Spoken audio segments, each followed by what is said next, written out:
you look at these 40-yard dash times, and I know it's for amusement only, in my opinion, but you may think different because, you're a former player. I want to know these wide receiver, these guys who run a 4.240, nobody ever publicizes how big their hands are, which I find interesting.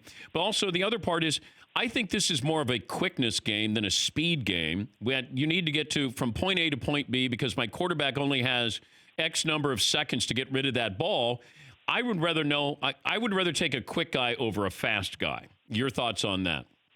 Yeah, sure. I mean, by position, a lot of times short area quickness is more or less the deciding factor in terms of you being able to win or not than actual long speed. And to take it a step further, there's plenty of guys, as you were alluding to, that are great on the clock, which is time speed, but their functional speed with pads on in a football game is not nearly the same. We've seen it over and over and over again. And we've seen it the opposite way. Guys who don't time very well on the clock, a la Jerry Rice, who goes on to be the greatest player maybe in NFL history. How is it that Jerry never got caught from behind, Lewis? Exactly. That's the thing. See, there's an art form to running the 40. There's so much that goes into it, from your start to your shoulder height when you come out of the start, to your stride length, to your staying relaxed, all that stuff. And sometimes guys just don't feel good when they run, and it just doesn't work out that way. It doesn't work out the way they want. But Jerry, when he got on the football field, Jerry had functional speed. Jerry had functional quickness, the kind of things that you're talking about. And he was very smart. He knew angles. He knew all that stuff. And having played against him a few times, I can tell you this. I never thought that this was a guy who ran 4.6, 4.7 plus in the 40. He smoked everybody. Everybody. So, but there's guys in this draft at wide receiver. I will say this. These kids are fast this year. But Henry Ruggs from Alabama, Henry Ruggs III, is a legit player.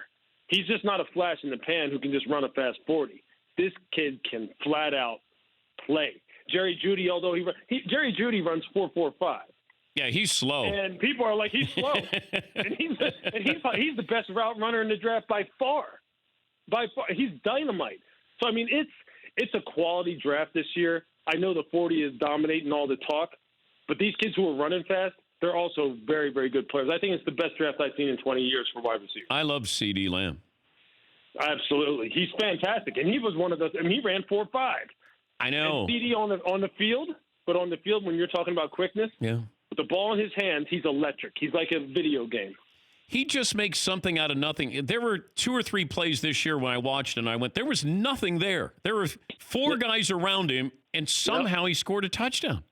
Yeah, the Texas game comes to mind immediately. He's just very, very good with the ball in his hands. Great vision, great functional strength, balance, toughness. I mean, all those things that you can't really measure here that really mean the most.